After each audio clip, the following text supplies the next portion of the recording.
The sound was clean, sharp, final, metal on bone. The handcuffs clicked around Chloe's wrists as she lay face down on the hot asphalt of a federal military installation, her cheek pressed against the ground. Her designer coat, $2,000 minimum, was smeared with dirt and oil. She was crying, loud, messy, not subtle at all. "I didn't do anything," she screamed. "Evie, tell them I didn't move." The military police didn't care that she was wearing a $2,000 designer coat. They didn't care that she was crying. And they certainly didn't care that she was my sister. On a federal installation, family drama isn't an excuse for assaulting a commissioned officer. One of the MPs tightened the cuffs with a practiced motion. No hesitation, no emotion. "Ma'am, you are being detained for trespassing and assault on a federal officer." Chloe twisted her head toward me, mascara running, eyes wide, like this was all just some kind of misunderstanding that I could fix with a sentence. "Evie, please. Just tell them." I looked down at her, calm, steady. "This is not a misunderstanding." That's when it hit her. Not all at once, not in some dramatic movie way, but slowly, like watching a glass crack from the inside. The sirens had already gone quiet. The scene was contained, controlled. Because that's what the military does. We contain threats. And 6 weeks ago, I realized my biggest one wasn't across the ocean. It was sitting in my parents' house. 6 weeks earlier, I was in my office on base. Door closed, lights steady, everything where it was supposed to be. Clean desk, clean lines, quiet. The kind of quiet you earn. I had a mug of coffee on my right. Cheap, strong, exactly how I liked it. My laptop open in front of me. A standard form pulled up on the screen. Top secret clearance renewal. Routine. Boring even. You don't get excited about paperwork when you've been doing this long enough. You just go through the motions. Check the boxes. Confirm the data. Name, address, service record. Then financial history. That's where it paused. Not me. The system. A small delay. A flicker on the screen. Barely noticeable if you weren't paying attention. I noticed. I leaned back slightly, took another sip of coffee. Then the flag appeared. Credit score 480. I didn't react. I didn't feel anything, actually. Because that number didn't make sense. Not for me, not even close. So I kept reading. 3 defaulted business loans. Total outstanding $240,000. 1 maxed out credit line. Multiple missed payments. All tied to my social security number. I set the mug down, slow, careful, like it might break if I moved too fast. Then I reread it. Same numbers, same accounts, same name, mine. I didn't panic. That's the first thing people expect, right? Shock. Anger. Maybe a phone thrown across the room. No, that's not how I work. I compartmentalize. I assess, then I act. I pulled up the detailed report. Opened each account, one by one. Loan applications, approval dates, IP logs. Everything leaves a trail. People forget that. They think digital means invisible. It doesn't. It just means easier to track if you know what you're doing. And I do. It took me about 20 minutes. 20 minutes to map out a $250,000 fraud. 3 loans, same pattern, same timestamps, same originating IP address. I copied it, ran a quick trace. Location Savannah, Georgia. I stared at the screen for a second. Then I checked again, same result. Savannah, my parents' house. I didn't feel anger, not yet. Just clarity, the kind that makes everything else go quiet. I picked up my phone and called my father. He answered on the 3rd ring. "Evelyn, everything okay?" His voice was normal, casual, like we were about to talk about the weather. "I need you to listen carefully," I said. "I just ran a clearance check. There are 3 business loans under my name. $240,000. The IP logs trace back to your house." Silence, not confusion, not surprise, just silence. Then a sigh, annoyed, like I had interrupted something more important. "Evelyn," he said, dragging my name out like I was the problem. "You're deployed half the time. You don't need your credit right now." I didn't say anything. I let him keep talking. "Chloe's boutique was struggling," he added. "It's a temporary family loan." Temporary, I almost smiled. Not because it was funny, because it was predictable. "You used my identity," I said. "Flat, it's family," he snapped. "Don't make it sound so dramatic." Dramatic, right. $240,000 in fraudulent debt, tied to a commissioned officer with a top-secret clearance. Nothing dramatic about that. "You didn't ask," I said. "We didn't need to," he replied. "You have a stable career, benefits, housing." Chloe is trying to build something. We just needed a little help. A little help. I looked at the numbers on my screen again. $240,000. Defaulted. Missed payments. Collections pending. This wasn't help. This was a collapse. And they handed it to me like a bill at the end of dinner. You committed federal fraud, I said. He exhaled sharply, irritated now. Oh, for God's sake, Evelyn, don't start with that. Nobody's going to jail. Just fix it. Talk to your bank or something. You're good with that stuff. There it was, the assumption that I would clean it up, like I always had. Like I was still the same person who wired money home without asking questions. Who covered Chloe's rent, her car, her business investments. The difference was, I wasn't that person anymore. Not after the last deployment. Not after everything I had seen. I'm not fixing this, I said. Another pause, this one heavier. What do you mean, he asked. I mean exactly what I said. His tone shifted, harder. You're being selfish. I almost laughed, but I didn't. Because this wasn't about feelings. It was about consequences. You used my social security number, I said. Without consent. That's identity theft. It's family, he repeated louder now. I ended the call, just like that. No goodbye. No warning. I set the phone down and looked back at the screen. Same numbers, same accounts, same reality. They didn't just take money. They didn't just cross a line. They put my clearance at risk. My career, my entire future. In my world, financial instability isn't just a bad decision. It's a liability, and liabilities get removed. I leaned back in my chair and exhaled slowly. Still no anger. Just focus. They thought I was just going to absorb it, like I always had. Like it was my role, my responsibility, my duty. They were wrong, because the Army doesn't train you to absorb threats. It trains you to identify them, contain them, and neutralize them. So I opened a new tab, and I started building a response. Before I go further, let me ask you something. Have you ever been the one everyone depended on until they decided your boundaries didn't matter anymore? Drop a comment below. And if you've ever had to choose between protecting your future and protecting your family's feelings, hit subscribe. I stared at the screen for a few more seconds, then pulled up Chloe's social media. If you want to understand someone, don't ask them. Watch what they choose to show. Her profile loaded instantly. Bright, polished, perfect lighting. Every post looked like it had been filtered within an inch of its life. Self-made. That word showed up a lot. I scrolled. There she was, leaning against a white Mercedes, smiling like she owned the world. Caption built this from nothing. I paused. Nothing. Right. I kept going. Champagne glasses. Boutique grand opening. Soft music in the background. A slow pan across racks of clothes that all looked expensive enough to make people think they were exclusive. Comments flooded in. Proud of you, girl boss energy, you're inspiring. I leaned back in my chair. Every image had a cost. The car leased, the inventory bought on credit, the rent for that boutique definitely not cheap. And now I knew exactly whose name was sitting behind all of it. Mine. I clicked into another post. Chloe sitting in a cafe, laptop open, pretending to work. Caption, late nights building my empire. I checked the timestamp. 2:17 p.m. Sunny outside. No sign of stress. No sign of pressure. Just a performance. I closed the tab. Because I didn't need to see more. I already knew the pattern. Chloe didn't build anything. She consumed. And my parents, they fed it. They always had. Growing up, Chloe never had to wait for anything. If she wanted something, she got it. If she failed, it wasn't her fault. If she made a mistake, someone else fixed it. Usually me. I remember working part-time in high school just to cover my own expenses. Gas, books, basic stuff. Chloe, she had a card. No limits. No need for you to stress, my mom used to say. Focus on your future. Funny thing is, they only meant that for her, not for me. My future came with conditions. Discipline, structure, accountability.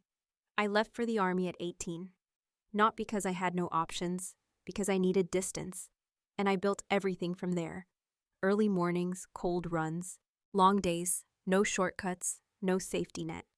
I drank cheap coffee in paper cups and slept in barracks that smelled like cleaning supplies and stress. I learned how to operate under pressure, how to make decisions when people were depending on me. I learned that actions have consequences. Chloe never learned that, because no one ever let her.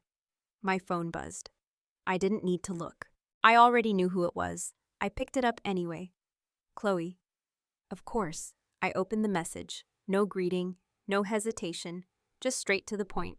Hey, so I just got off the phone with the bank. They're overreacting like crazy. It's honestly ridiculous. I didn't respond. Another message came in before I could even set the phone down. They're talking about seizing inventory if I don't restructure the loans, which makes zero sense because the business is doing fine. They just don't understand branding. Branding, right. I stayed quiet. Then the next message hit. So here's what we're going to do. I almost smiled. Not can you help, not I'm sorry, we're going to do. Like this was a team effort. Like I had signed up for this.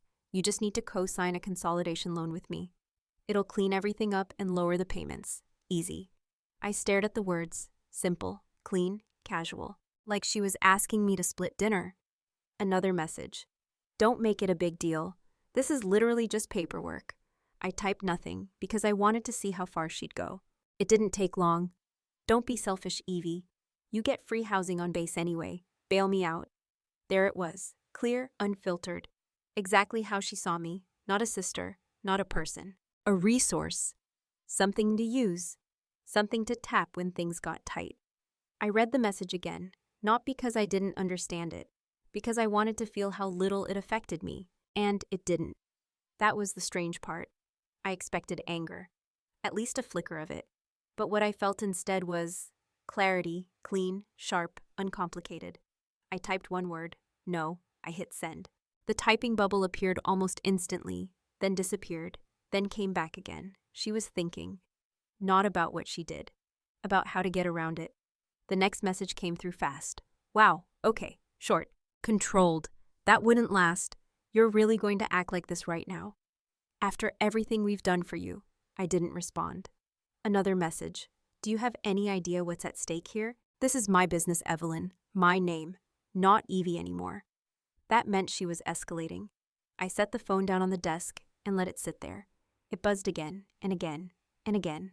I didn't pick it up because I already knew the script. Guilt, pressure, blame. When that didn't work, she'd shift. And right on cue, the tone changed. I'm telling Mom. There it was. The escalation point. Like we were still kids, like that still meant something. You're being so unsupportive. I can't believe this. Unsupportive. I leaned back in my chair and looked at the ceiling. Unsupportive. $240,000 in my name, my clearance at risk, my career on the line. And I was the problem. I picked up the phone again, read through every message in order. No apology. Not one. No acknowledgement. No ownership. Just demands. Expectations. Assumptions. That I would fix it. That I always would. That I didn't have a choice. That's when it clicked. Not emotionally. Logically. Chloe didn't see me as family. Not in any real sense. Family protects. Family respects boundaries. Family doesn't forge your identity and then ask for more. No. What she saw was simpler than that. I was an account. A number, a backup plan, a human ATM. And the worst part. She wasn't hiding it. She didn't even think she needed to. Because for years, she was right. I reached into my pocket and pulled out my watch. Cheap plastic. Scratched face. Nothing special. Except it was the only thing my grandfather ever gave me directly. I turned it over in my hand. I could still hear his voice. Clear, firm, no nonsense. Some people will take everything you give them, he told me once. And then they'll ask why you didn't give more. At the time, I thought he was just being old. Now I understood. He saw this coming, all of it. That's why he did what he did. The trust, quiet, hidden, $500,000. In my name. Not shared. Not split. Mine. He never explained it. He didn't need to. He knew exactly how things would play out. And he made sure I had one thing they couldn't touch. Unless I let them. I looked at the watch for another second. Then slipped it back onto my wrist. Tight, secure, just like it should be. My phone buzzed again on the desk. I didn't check it. I didn't need to. Because nothing she said next was going to change anything. The pattern was broken. And once that happens, you don't go back. I turned back to my laptop, opened a new file, started organizing everything. Names, dates, transactions, every detail, every move. Because if Chloe thought this was still a conversation, she hadn't been paying attention. This wasn't a conversation anymore. It was a process. And I was about to lock the vault. I slid the watch back under my sleeve and opened a blank document. No speeches, no warnings, no more calls, just work. I started with the accounts, pulled every statement tied to my social security number, downloaded full histories, not summaries, not screenshots, full exports, dates, amounts, payment patterns. Then I matched them against my deployment logs. I knew where I was every day for the last 2 years. The Army tracks that better than anything. So I built a timeline. On one side, the transactions, on the other, my physical location. It didn't take long to see it. Loan applications submitted while I was overseas. Signatures timestamped when I was in a different time zone. Login attempts from a single IP address. Over and over, Savannah, Georgia. I highlighted each one, clean, organized, no emotion. Then I pulled the application files. Digital signatures, typed names, my name. They weren't even careful. Same formatting across all 3 loans. Same document template, same typing pattern. Chloe didn't forge me. She copied and pasted me. I saved everything into a folder, labeled it by date, then backed it up, twice. Because if there's one thing I've learned, it's this. If it's not documented, it didn't happen. I didn't rush. I didn't skip steps. I gave it 72 hours. 72 hours of nothing but data. No calls, no replies, no distractions. I ignored every message from Chloe, every missed call, every attempt to pull me back into her version of reality. Because this wasn't about arguing anymore. This was about building something solid enough that it couldn't be ignored by anyone.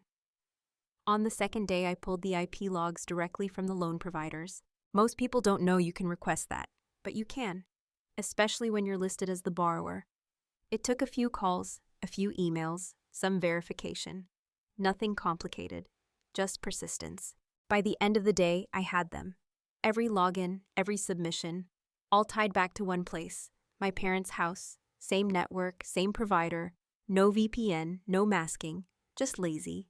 That's what happens when people think there won't be consequences. They stop being careful. On the third day, I built the final packet. Not messy, not emotional, structured. Section 1, Identity Verification. Section 2, Fraudulent Accounts. Section 3, Transaction Timelines. Section 4, IP Attribution. Section 5, Signed affidavits confirming I did not authorize any of it. I read through it once, then again, no gaps, no assumptions. Just facts. That's all I needed. I opened my browser and pulled up the Federal Trade Commission reporting portal. Identity theft? Step by step, name, information, details of the fraud. I didn't rush that either. Every field mattered. Every word needed to be accurate. Because once you submit it, it becomes real. I attached the documents, all of them, hit submit, no hesitation. Then I moved to the FBI's Internet Crime Complaint Center. Same process, different system, same outcome, filed, documented, locked in. After that, I contacted the credit bureaus, all 3, Experian, Equifax, TransUnion. I placed a full freeze on my credit, not a fraud alert, a freeze. Nothing moves without my approval now. No new accounts, no new inquiries, nothing. It took less than an hour. When I was done, I leaned back in my chair. Still no anger, just a quiet sense of completion. Because the moment those reports went through, this stopped being a family issue and became a federal one. I closed my laptop, picked up my coffee, cold now. Didn't matter, I drank it anyway. That's when my phone rang. I didn't need to check. I already knew. Mom. I let it ring once, twice. Then I answered. Evelyn. Her voice came in sharp, high, uncontrolled. What did you do? I stayed quiet for a second. Let her fill the space. They froze Chloe's accounts, she continued. The bank locked everything, her inventory, her payments, everything. They're saying it's under investigation. What is going on? I turned slightly in my chair, looked at the closed laptop. It's not a misunderstanding, I said. Her breathing hitched. Then fix it, she snapped. Call them, tell them it's a mistake. You know how these things work. Just explain it. Explain it. I almost admired the confidence. The belief that I could just make it go away. Like it was a billing error. Like I had that kind of control. I didn't freeze a family account, Mom. I said, my voice as flat as a boardroom table.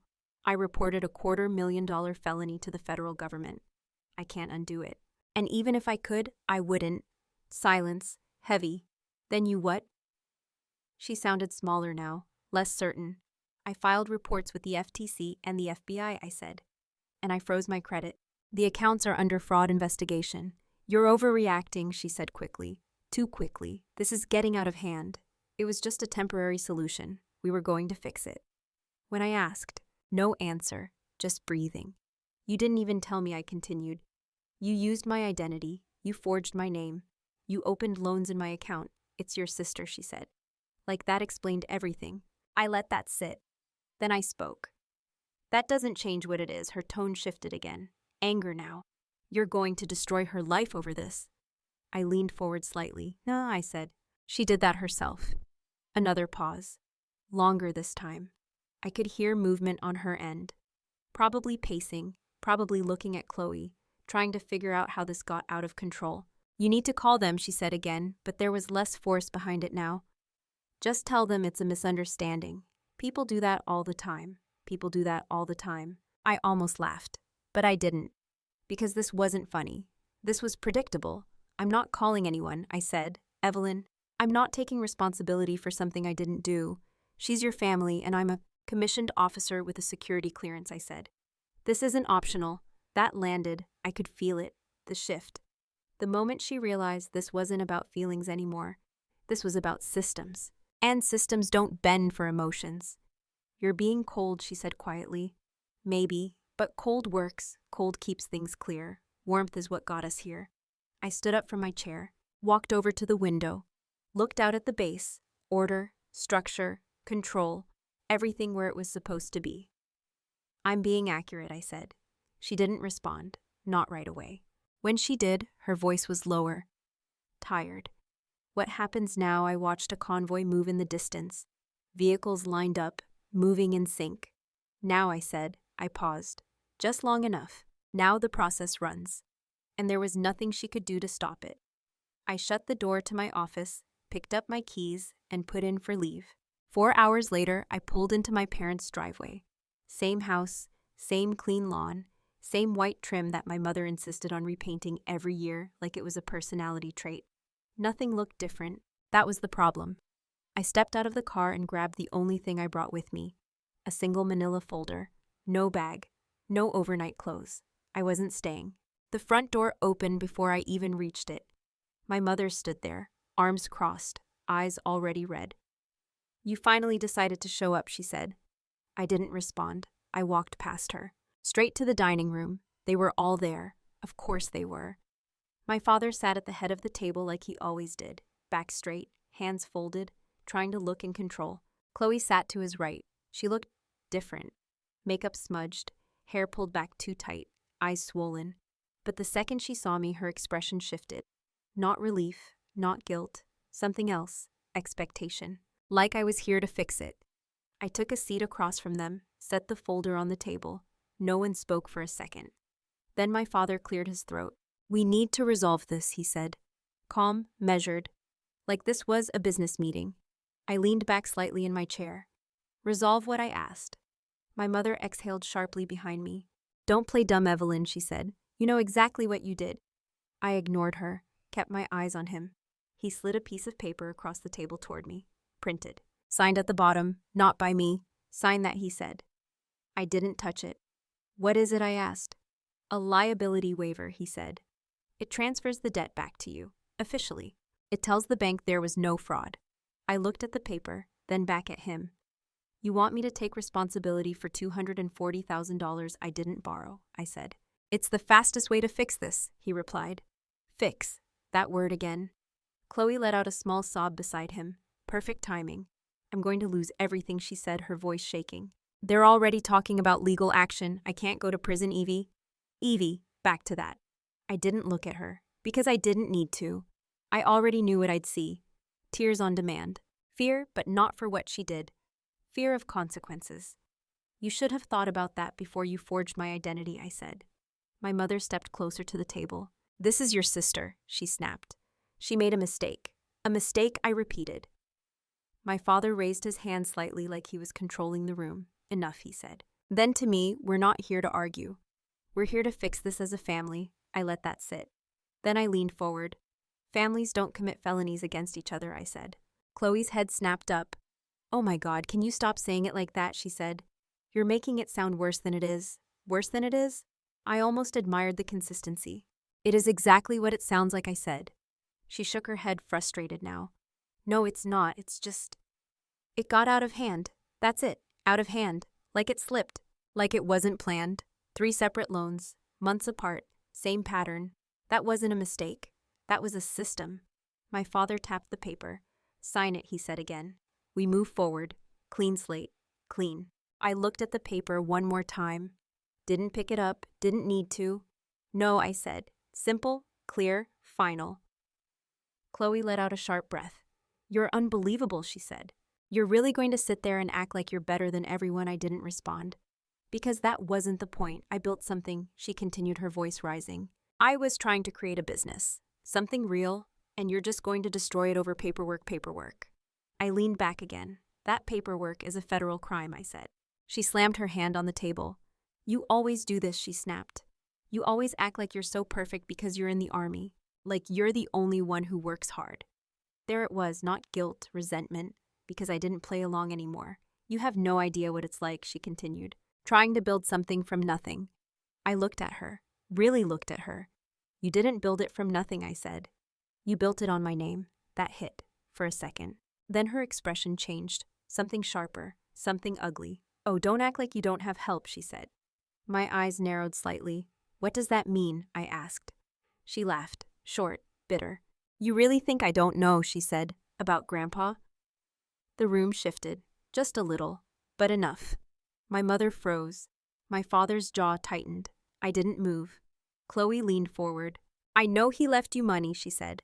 $500,000. Hidden, just for you." There it was, out in the open. I always wondered why she continued. "Why you got everything and I got nothing." "You got everything," I said. Quiet. She ignored that. "That money isn't yours," she said, her voice rising again. "It's family money. He just didn't split it yet, that's all, so use it. Bail me out. Bail me out." Like this was still a negotiation, like she had leverage. I reached forward and pulled the manila folder toward me, opened it, slow, deliberate, no rush. Inside were the reports. FTC submission confirmations, FBI complaint records, printed IP logs, metadata, every single piece of proof. I slid the first document across the table, then the second, then the third. Chloe stopped talking. My father leaned forward, picked one up. His eyes moved across the page, faster, then slower. My mother stepped closer. "What is that?" she asked. I looked at Chloe, calm, steady. "Evidence," I said. She swallowed, hard. "That's not necessary," my father said quickly. "We don't need to escalate this further." Too late. I placed one final sheet on top. Her signature, forged, time-stamped, traced. "I already did," I said. Chloe's hands started to shake. "This is insane," she whispered. "You actually reported this?" I didn't answer, because she already knew. My father stood up, chair scraping against the floor. "You need to fix this," he said, "now. Before it goes any further." I looked at him. "No," I said. Silence, heavy, final. Then I closed the folder, stood up. Chloe's voice broke behind me. "You're really going to do this," she said. "Over money?" I paused. Just for a second, then I turned slightly. "Grandpa left me that trust because he knew exactly who you were, Chloe," I said. "And so do I." No one spoke, no one moved. I placed the folder in the center of the table, let it sit there, where they could all see it. Then I walked to the door, opened it, stepped outside, and didn't look back. Because some lines once crossed don't get redrawn, they get closed. I drove back to base without turning on the radio. No calls, no music, just road noise and a clear head. By the time I got through the gate, I was done with them. Not emotionally, operationally. I parked, grabbed my keys, and went straight back to work. Because that's the difference. They escalate with noise, I escalate with silence. It didn't take long for the noise to start. My phone lit up before I even made it back to my office. Unknown numbers, family contacts I hadn't spoken to in years. I didn't open them right away. I already knew the pattern. Still, I checked one. "Wow, never thought you'd turn on your own blood like this." Another, "Chloe said you're trying to ruin her business over some paperwork mistake." "That's cold." Another, "You've changed. The army really got to you." I locked the screen, set the phone face down, because responding would mean engaging. And engaging is what they wanted. It feeds the narrative. It keeps the drama alive. I don't do that. I walked into the operations room instead. Maps on the wall, schedules on the board, people moving with purpose, clear objectives, clear roles, no confusion, no manipulation, just structure. Captain Vance, one of my sergeants, said, stepping up. We've got a delay on the supply convoy, route clearance issue. I nodded. Show me. We moved to the table, pulled up the route, analyzed, adjusted. Fixed. Simple. Because real problems have solutions, not excuses. By midday, everything was back on track. Convoy rerouted, timeline adjusted, no losses. That's what control looks like, not whatever Chloe was doing online. I didn't need to check, but I did anyway, not out of curiosity, out of awareness. I opened her profile. And there it was, a video, front-facing camera, soft lighting, eyes red, perfect. I didn't want to do this, she started, voice shaking just enough to sound real. But I've been pushed into a corner. I muted the sound for a second, watched her body language. Hands close to her chest, shoulders slightly forward, victim posture. I turned the volume back on. My own sister, she said, pausing for effect, is trying to destroy my business over a clerical error. Clerical error, of course. She's in the military, Chloe continued. She has money, benefits, everything handed to her. And now she's coming after me because I asked for help. I almost smiled. Everything handed to me. Right. She reported me, Chloe said, her voice cracking, to federal agencies, like I'm some kind of criminal. You are. But I didn't say it. Didn't need to. The comments were already flooding in. Support, sympathy, outrage. Stay strong. This is abuse. Families shouldn't do this to each other.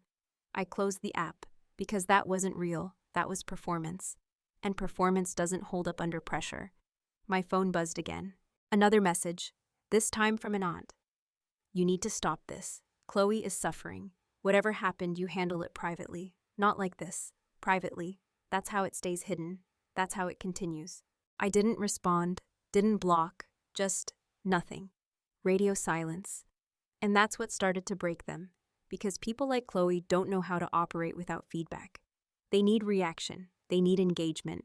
They need to feel like they still have control. And silence takes that away. Day 1, more posts, longer videos, more emotional.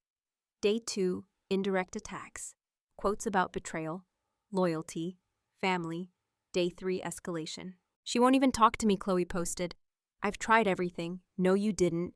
You tried manipulation. You tried pressure. You tried control. What you didn't try was accountability. Meanwhile, I kept working. 0500 wake up. Formation, briefings, logistics planning, execution, repeat. Cheap coffee, cold mornings, clear mind. I didn't think about her unless I had to. And even then, it wasn't emotional. It was strategic, because I knew what was coming. Consequences don't show up all at once. They build, quietly, until they don't. It started with the car. I got the message late in the afternoon, not from Chloe, from my mother. They took her car. Short, no punctuation. I didn't respond. Didn't ask questions. I didn't need to. Leased Mercedes, missed payments, default, that's how it works. Next came the boutique. I heard about that through a cousin. They shut it down. Bank locked everything, inventory included. Of course they did, because once the fraud flag hits, everything gets frozen. No access, no movement, no control. The image cracks. And when the image cracks, everything behind it starts to fall apart. Chloe posted again that night. No makeup this time, no lighting, just raw panic. They're trying to take everything from me, she said. I don't understand why this is happening. I watched the whole thing, not because I cared, because I wanted to see the shift. And there it was, confusion, real this time, because for the first time in her life, no one was stepping in to fix it. No safety net, no backup, just reality. And reality doesn't negotiate. My phone stayed quiet after that. For a while, no more long messages, no more demands, just silence. Not controlled silence like mine. Empty silence, the kind that comes when someone runs out of options. I should have known that wouldn't last, because desperation doesn't stay quiet. It escalates. And people who are used to getting their way, they don't stop, they push harder, cross lines they don't understand. I was in my office when the call came in. Baseline, direct. I picked it up. Captain Vance, ma'am, the guard said. We have a situation at the front gate. I turned slightly in my chair. What kind of situation? There was a brief pause. Then there's a civilian here trying to gain access to the installation. My grip tightened just a little. Name, I asked. Another pause. Then he said it. Chloe Vance Sterling. I set the phone down slowly and stood up. Keep her at the visitor center, I said. Do not grant access. Yes, ma'am, the guard replied. I hung up and walked out of my office. Fast, controlled, no rush in my steps, but no wasted movement either. Because something about that didn't sit right. Chloe doesn't show up anywhere without a plan, even if it's a bad one. By the time I reached the hallway, my phone buzzed again. Same line. I answered immediately. Captain Vance. Ma'am, a different voice this time. Younger, hesitant. She already got through. I stopped walking. Repeat that. She presented a dependent ID and said it was a medical emergency. I thought you thought wrong, I said, cutting him off. Calm, flat. Lock down the internal checkpoints. I want her location. Yes, ma'am. I ended the call and kept moving. Because now it wasn't just a situation. It was a breach. And on a military installation, breaches don't get ignored. They get contained. I stepped outside into the open air. Everything looked normal. That's the strange part. Even when something is wrong, the base doesn't change. Vehicles still move on schedule. Personnel still follow orders. Structure holds. But somewhere inside that structure, there was a problem moving freely. I checked my phone again. A location ping came through from the internal security system. Visitor logs, gate entry, vehicle description matched. Black Mercedes. Of course, she hadn't even switched cars. I almost shook my head. Not because it was surprising, because it was consistent. She still thought this was her world. That rules were flexible, that consequences were optional. I started walking toward the logistics command building, not running, because panic doesn't solve anything, and I wasn't going to give her that. On the way, I passed 2 MPs heading in the opposite direction. Already moving, good. That meant the system was catching up, but not fast enough. I entered the building and headed straight for the briefing room, because if Chloe was looking for me, she'd go where my car was. People like her don't think in layers, they think in shortcuts. Find the car, find the person. I stepped into the briefing room. The conversation stopped for half a second. Not because of me, because of the way I walked in. Continue, I said. They did. I moved to the side. Grabbed the classified document bag I had come for. Signed off, standard procedure, no deviation, because even now, protocol matters. I slung the bag over my shoulder and turned to leave. One of the lieutenants looked at me. Everything good, ma'am? I met his eyes. Yes, I said. Then I walked out. Because whatever was about to happen didn't belong in that room. The hallway felt quieter on the way out. Not empty, just aware, like something had shifted. I pushed the door open and stepped into the parking lot. And there she was, standing in front of my car. Blocking it, Chloe. Her hair was a mess. Pulled back, then falling out in uneven strands. Her makeup was smeared, not styled, not controlled. Smeared. Her coat was wrinkled. Not placed, not curated. Wrinkled. And her eyes wide. Unfocused, like she hadn't slept. Like she hadn't stopped moving. For a second, she didn't say anything. She just stared at me, like she was trying to figure out if I was real. Then she smiled. Too fast, too sharp. Finally, she said. I didn't move closer, didn't step back either. I stayed exactly where I was. 10 feet away. Distance matters. What are you doing here? I asked. My voice didn't change, didn't rise, didn't react. That seemed to bother her. I had to come, she said quickly. You weren't answering. No one is answering. Everything is frozen, Evie. I can't access anything. I said nothing. She took a step toward me. I raised a hand slightly. Stop, I said. She froze. Not because she respected the order, because she wasn't expecting it. You are not authorized to be here, I said. This is a restricted installation, she laughed. Short, nervous. Come on, she said. Don't do that. It's me. Exactly, that's the problem, I said. Her expression flickered. Confusion, then irritation. I used my pass, she said. They let me in. It's fine. No, I said. It's not. Because I already knew. That pass expired. Years ago. And the medical emergency a lie. Which meant she didn't just walk in. She manipulated her way through, on a federal installation. I adjusted the strap of the document bag on my shoulder, kept my posture straight, neutral, controlled. You need to leave, I said. She shook her head immediately. No, she said. Not until you fix this. There it was again. Fix, like this was still something I was responsible for. You need to leave now, I repeated. She took another step forward, closer this time. Too close, they're going to arrest me, she said, her voice dropping. Do you understand that? This is serious, Evelyn. I held her gaze. Yes, I said. That answer landed harder than anything else I could have said, because it confirmed it. I wasn't going to stop it. Her breathing changed. Faster now, less controlled. This isn't how this was supposed to go, she said. You were supposed to help. That's what you do, not anymore. You crossed a line, I said. She laughed again. But there was nothing behind it. No, she said. You did. I didn't respond, because she still didn't get it.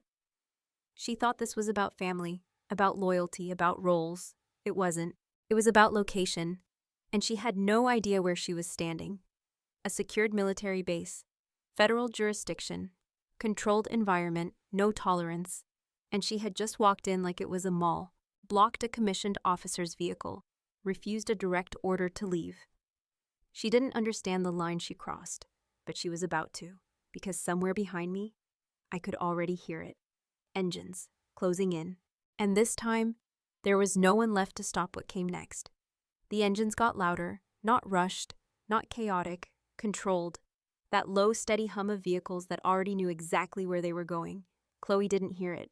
Or maybe she did, and ignored it, because she was locked in on me. That money, she said, suddenly, her voice snapping back into focus. You still have it, right? I didn't answer. Didn't need to, her eyes sharpened. I know you do, she said. Grandpa's trust. 500,000. You didn't touch it. There it was, back to the only thing that mattered to her. Access. That money isn't yours, she said louder now. It's family money. I stood still, shoulders square, hands relaxed at my sides. No reaction. You're just sitting on it while I'm about to lose everything, she continued. Transfer it. Right now. Fix this. Fix. Always that word. No, I said. One word. Flat. Final. Something in her face cracked. Not slowly this time. All at once. You don't get to say no, she snapped. You don't get to just walk away from this like you're better than everyone. I didn't move. Step back, I said, and leave the base. She shook her head, laughing under her breath. No, she said. You're going to stand here and act like this is some kind of military operation, like I'm the enemy. I didn't blink. You are trespassing on a federal installation, I said. You need to leave now. Her breathing picked up again, fast, uneven. No, she said again, louder. You need to listen for once. She stepped closer, too close. I could see everything now, the panic, the exhaustion, the anger, not controlled, not calculated, just raw and dangerous. I am not going to jail over this, she said. Do you hear me? I am not going to jail because you decided to play soldier instead of being a sister. I held her gaze. You made that decision, I said. That was it. That was the line. Because the next second, she lunged. No warning, no hesitation. Her hand shot out and grabbed the front of my uniform.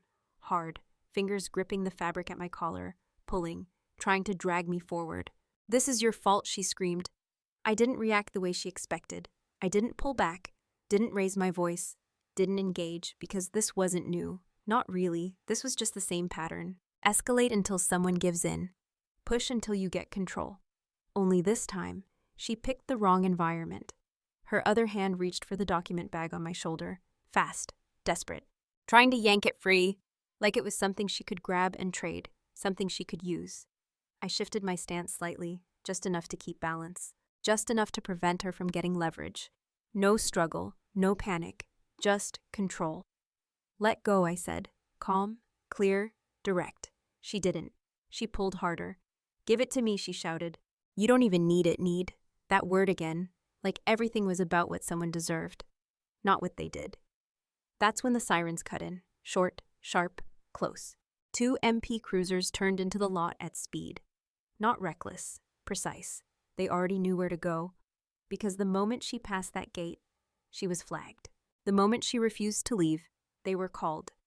And the moment she put her hands on me, it was over. Chloe froze, just for a second, her grip still tight on my uniform, her other hand still reaching for the bag. Then the door slammed open. Boots hit the ground. Fast, heavy, intentional. "Step away," one of the MPs shouted. Chloe turned her head, confused, like she didn't understand why they were there. Like this wasn't connected. "I'm her sister," she yelled. "This is a misunderstanding." She didn't let go. That was the mistake. The final one. Because the next second they moved. One officer grabbed her arm, twisted, pulled her off me with force that wasn't aggressive, just efficient. The other stepped in and took control of her other side. Chloe screamed. Loud, high. "This is insane, Evie, tell them to stop." I stepped back, adjusted my uniform, straightened the collar she had pulled out of place. No rush, no urgency. Because this part was already decided. They took her down to the asphalt. Clean, controlled, no wasted movement. Face down, arms secured. She struggled. Of course she did. Kicking, twisting, screaming. I didn't do anything. "I'm her sister. Tell them to let me go." Her voice broke on the last word, cracked under the weight of reality finally catching up. One of the MPs looked up at me. "Ma'am," that was all he needed to say. I stepped forward, looked down at her. Really looked this time. Not as my sister, not as family, just a civilian who made a series of decisions.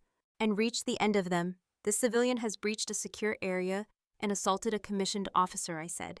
"Process her. No hesitation, no doubt. Just facts." Chloe stared up at me, eyes wide, searching for something, anything. A sign, a break, a way out. There wasn't one. "Evie," she said softer now. "Please." I didn't respond, because there was nothing left to say. The cuffs came out. Cold steel, standard issue, one wrist, then the other, click. The sound was clean, sharp, final, and just like that. It was no longer a family problem. It was a federal case. I watched them lift her to her feet. No resistance left now, just shock. The kind that settles in after the noise runs out. They guided her toward the cruiser, hands secured, head down, procedure. Clean, efficient, no emotion. Because that's how this system works. It doesn't care who you are. It only cares what you did. One of the MPs closed the rear door behind her. Solid, final. Then they drove off. And just like that, she was gone. Not to our parents' house. Not to a lawyer's office down the street. Federal custody. Because when you cross a line on a military installation, you don't go through local courts. You don't get handled quietly. You go straight into a system that doesn't bend. Trespassing. Assault on a commissioned officer. And on top of that, wire fraud. Identity theft. Already filed. Already documented. Already moving. I stood there for a few seconds after the cruisers disappeared. Then I turned and walked back inside. Because the day wasn't over. And neither was my job. That night, my phone started ringing again. Not messages this time. Calls back to back. I let the first few go. Then I answered. "My father, Evelyn," he said. And for the first time, his voice didn't sound controlled. It sounded small. "What did you do?" he asked. "I didn't sit down. Didn't need to. I followed procedure," I said. "She's been taken into custody," he said. "They're talking about federal charges. Federal Evelyn." I didn't respond, because I already knew. "You need to fix this," he said. "Call someone, pull it back. This has gone too far." Too far, that's always when they say it. Not when the line is crossed. When the consequences show up. "I don't control the federal government, Dad," I said. Silence, then breathing, heavy. "You need to do something," he said again, but there was no authority left in his voice. No command, no control, just fear. "You spent 28 years teaching her she could do whatever she wanted without consequences," I said. The real world just gave her the bill. That landed hard. He didn't respond, not right away. When he did, it wasn't anger. It was something else. "What is she facing?" he asked.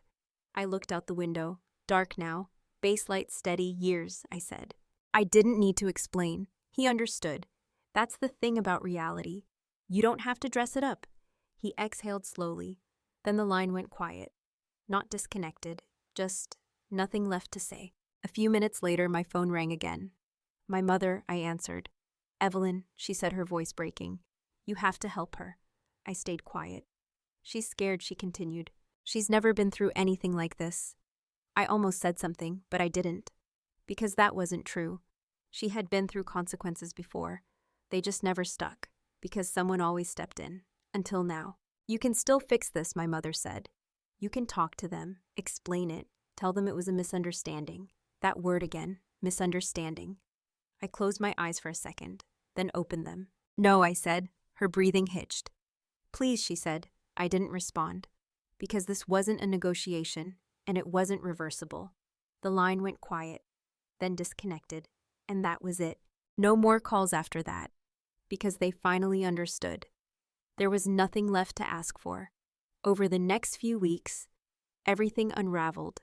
Quietly, predictably, the investigation moved forward.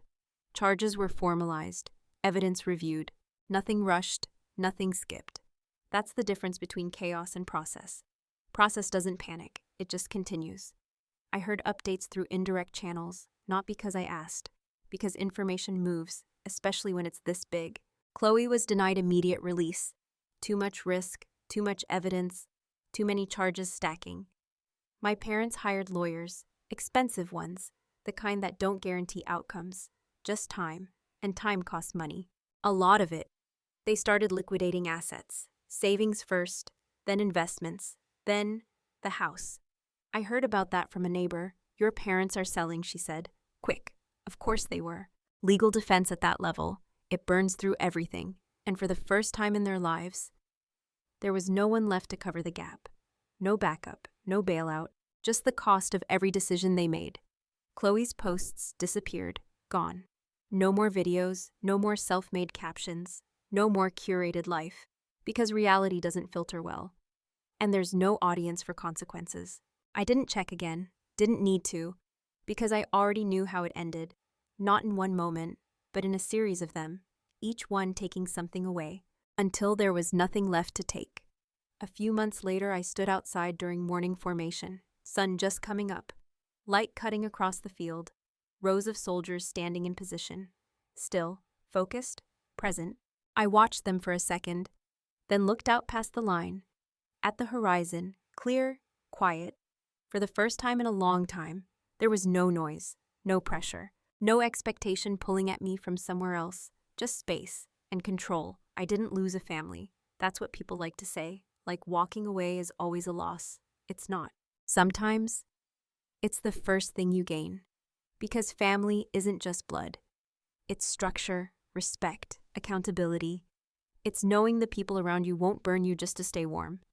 I looked back at the formation, at the people who showed up every day, who did their jobs, who carried their weight. No shortcuts, no excuses. That's a family not perfect, but real. Some people think blood gives them the right to bleed you dry, but a real family protects your peace. If you've ever had to lock the door on the people who raised you just to save yourself, drop a comment below. You are not alone, and you are not the villain. Hit subscribe. I'll see you in the next story. I sat on my bunk that night and stared at my phone. No messages, no missed calls, no noise. For the first time in years, nothing was pulling at me. And that's when it hit me.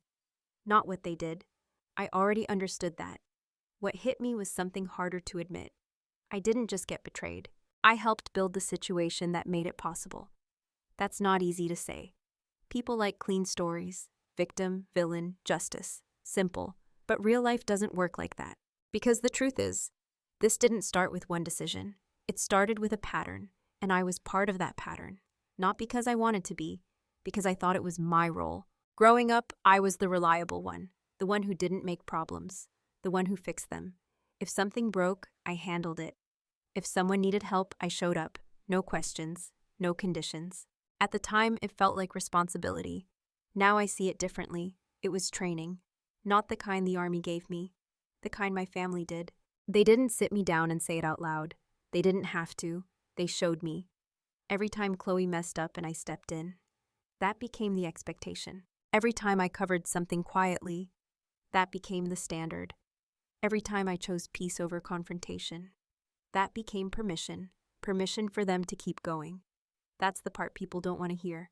Because it sounds like blame. It's not. It's clarity. There's a difference. I wasn't responsible for what they did, but I was responsible for what I allowed to continue.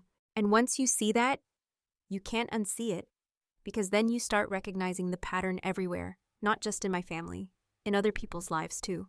The friend who always forgets to pay you back. The sibling who only calls when they need something. The parent who uses guilt like it's a language. It all runs on the same system. Access without boundaries, support without accountability, and it keeps going. Until someone says no.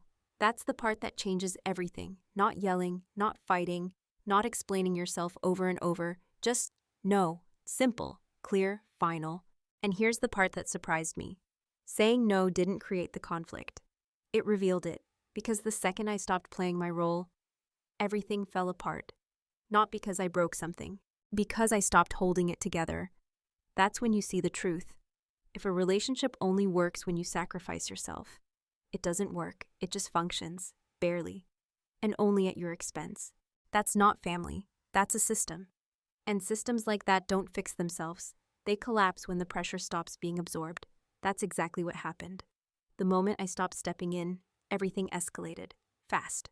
Because they weren't used to resistance. They were used to compliance. That's why Chloe kept pushing.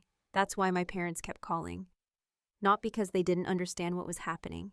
Because they couldn't accept that I wasn't going to fix it. And when that didn't work, they switched tactics. Guilt, pressure, blame. You've probably heard it before. You've changed. You're being selfish. After everything we've done for you. It sounds familiar for a reason. Because it works. On people who care. On people who were taught to prioritize others. On people who were trained to keep the peace. But here's what I learned. Guilt is not proof that you're wrong. Sometimes. It's proof that you're finally doing something different. And different feels uncomfortable. Especially when it breaks a pattern that's been there for years. I felt it. Not in the moment, but after. When everything went quiet. When there were no more messages, no more demands, just space. That space felt strange at first, almost like something was missing. Not because I missed the chaos, because I wasn't used to the absence of it. That's how deep it goes.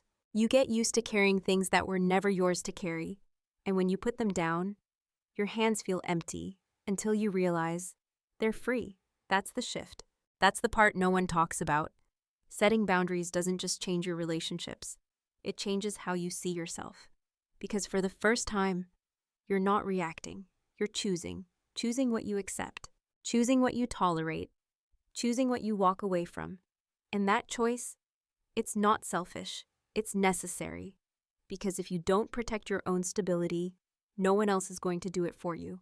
Not consistently, not reliably, not in a way that keeps you whole.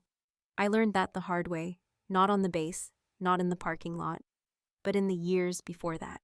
Every time I said yes when I should have said no, every time I fixed something that wasn't mine to fix, every time I convinced myself that keeping the peace was worth the cost. It wasn't. It never was, because peace that depends on your silence isn't peace. It's pressure, and pressure builds until something breaks. In my case, it wasn't me, it was the system. And once it broke, I didn't try to rebuild it, because now I understood something I didn't before. Not every relationship is meant to be repaired. Some are meant to be recognized for what they are, and then left behind. That doesn't make you cold. It makes you aware. And awareness is what keeps you from repeating the same pattern. So if you're watching this and something feels familiar, if you're the one who always fixes things, the one who always gives more, the one who feels guilty the moment you think about stepping back, let me say this clearly. You're not wrong for wanting boundaries. You're not selfish for protecting your future. And you're not responsible for the chaos someone else creates. You just got used to carrying it. And maybe it's time to put it down. I opened my laptop the next morning and checked my credit again. Not because I expected something new, because now it was a habit. That's the first thing I changed. I stopped assuming everything was fine and started verifying it. Because here's the reality most people don't want to think about.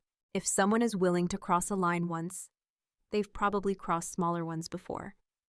You just didn't notice, or you didn't want to, so I built a system. Simple, repeatable, no emotion. I set alerts on every account tied to my name.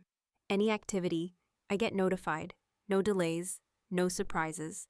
I locked my credit completely. Not a warning, not a flag, a full freeze.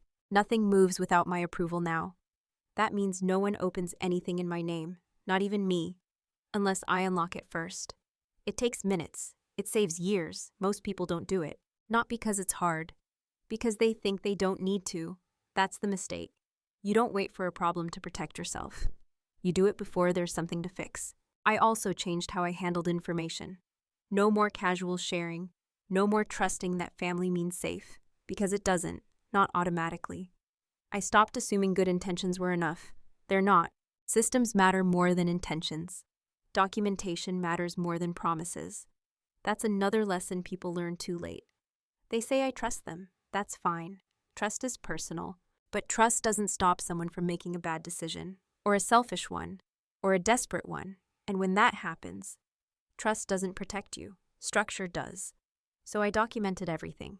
Not just the fraud, everything moving forward. Every account, every change, every interaction that mattered. Not obsessively, strategically, because if something goes wrong, you don't want to rely on memory. You want records, clear, organized, usable. That's how you protect yourself, not with feelings, with facts. Then there's the part people struggle with the most, the emotional side. Because knowing what to do is one thing. Doing it, when it involves people you care about, that's different. That's where most people hesitate. They know something is wrong, they feel it, but they don't act because they don't want to hurt anyone or create conflict or be seen as the problem. I get that. I lived that. But here's what I learned. Avoiding conflict doesn't eliminate it. It delays it, and usually makes it worse. Because while you're avoiding it, the other person is getting more comfortable, more confident, more willing to push further. That's how patterns grow. Not overnight, over time, small things at first. A borrowed amount not paid back. A boundary crossed just this once. A favor that becomes expected. And before you know it, you're not helping anymore. You're enabling. There's a difference, and it matters. Helping someone means they're still responsible for their actions. Enabling means you're carrying that responsibility for them. That's what I was doing. For years, I thought I was being supportive. I was actually removing consequences. And when you remove consequences, you remove the only thing that forces change. So nothing changes. It just escalates until something breaks. In my case, it reached a federal level. It doesn't have to get that far. Not if you recognize the signs early. If someone reacts badly when you set a boundary, that tells you everything you need to know. Healthy people adjust. Unhealthy patterns push back. Hard, they argue, they guilt you, they try to flip it on you, make you feel like you're the problem. That's not confusion. That's resistance. Because you're changing the dynamic. And they don't like it. That's when you have to decide. Are you going to go back to what's comfortable or move forward into what's necessary? Comfort keeps the pattern alive. Necessary breaks it. I chose necessary, not because it was easy, because it was the only option left that didn't cost me everything. And that's the part I want people to understand. You don't wait until everything is on the line. You act when something feels off. You check your accounts. You protect your identity. You document your finances. You set boundaries early, clear, simple, and consistent. Not aggressive, not emotional, just firm. And when someone tests that boundary, you don't explain it 10 different ways. You enforce it. That's what makes it real, not the words, the follow-through. Because at the end of the day, people don't respect what you say. They respect what you enforce. And if you don't enforce anything, they'll assume there are no limits. That's how situations like mine happen, not in one moment, in 100 small ones that went unchecked. So if you take anything from this, let it be this. You don't need to control other people. You just need to control your access, your name, your time, your resources, and who gets to use them. Because once you lock that down, everything else gets a lot simpler. Not easier, but clearer. And clarity, what keeps you out of situations like this in the first place? I stood outside before sunrise and watched the line form. Boots on pavement, quiet voices, small movements that meant something. No one here needed a speech to know their role. They just showed up and did it. That's what got me thinking about loyalty. Not the version I grew up with, the real version, because somewhere along the way, that word got twisted. People use loyalty like it means you stay no matter what, no matter how you're treated, no matter what they do, no matter what it costs you. That's not loyalty. That's surrender. Real loyalty has structure. It goes both ways. It has limits. Because without limits, it stops being loyalty and turns into obligation. And obligation turns into resentment. I've seen that happen more times than I can count. Not just in my family, everywhere, people staying in situations that drain them, convincing themselves it's the right thing to do. Because leaving feels like betrayal. But here's the truth most people avoid. Sometimes staying is the betrayal, not to them, to yourself. I didn't see that for a long time. I thought being the reliable one made me strong, the one who didn't complain, the one who handled things quietly, the one who kept everything together. That sounds good on the surface, until you realize what it costs. Because when you're always the one holding things together, you're also the one being pulled apart, piece by piece, expectation by expectation, until there's nothing left that's actually yours. That's where I was, not at the end, long before that. I just didn't have a name for it yet. I called it responsibility. I called it family. I called it doing the right thing. What it really was, was a system that only worked if I kept sacrificing. And the moment I stopped, everything collapsed. That's not a failure. That's exposure. Because healthy relationships don't collapse when you set boundaries. They adjust. They adapt. They respect the change. If they don't, that tells you what you're actually dealing with. And that's the part people struggle with. Accepting that not every relationship is worth saving. Even if it's family, especially if it's family, that doesn't make you cold. It makes you honest. Because blood doesn't guarantee respect. It doesn't guarantee trust. And it definitely doesn't guarantee that someone deserves access to your life. That part, that's earned. And it can be lost. I had to accept that. Not in one moment, over time, through silence, through distance, through the absence of everything I used to carry. And I'll be honest. At first it felt empty, not peaceful, empty. Because when you remove chaos, you also remove what you're used to, even if it was unhealthy. That's the part people don't talk about. The adjustment. Learning how to exist without constant pressure, without constant expectation, without someone always needing something from you. It feels unfamiliar, until it doesn't, until that quiet starts to feel stable, until you realize you're not waiting for the next problem. You're just living. That's when it shifts, from absence to peace. And peace is different than what most people think. It's not exciting, it's not loud, it's not something you chase, it's something you protect. And protecting it comes with a cost. Sometimes that cost is people. Not because you want to lose them, because they refuse to respect what you're protecting. That's the hard truth. You can't have peace and keep every relationship. Some of them are built on you not having it. And once you choose differently, they don't fit anymore. That's not your fault. That's just reality. I look around now and I see something I didn't notice before. Consistency. People doing what they say they're going to do. People holding their weight. Not perfectly, but reliably. That's what trust looks like. Not words, not promises, patterns. That's what I built my life around now. Not titles, not labels, not family as an automatic pass. Just patterns. Who shows up, who respects boundaries, who takes responsibility. That's how I decide who stays in my life. Not where they came from, what they do. That's a shift. And once you make it, you don't go back. Because you can't unsee the difference. Between chaos and structure.